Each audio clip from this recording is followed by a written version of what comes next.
Mis queridos amigos, el día de hoy vamos a ver un calibre M1 de International Harvester. Vemos la experiencia en la mira, una mira ajustable en la parte de arriba.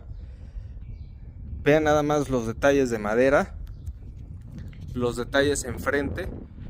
Ahí va una ballesta, su grano de mira en la parte de atrás.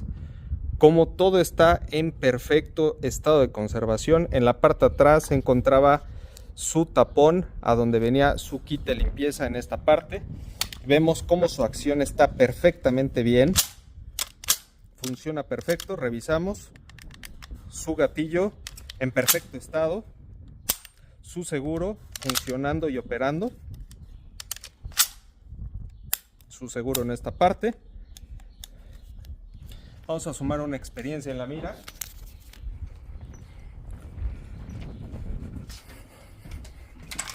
Cortamos, ingresamos,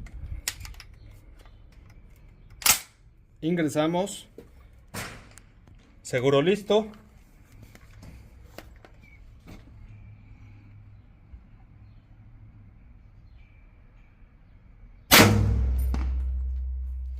Pegado, y sumamos una experiencia en la mira con un M1 calibre 30-06 de hace más de 100 años.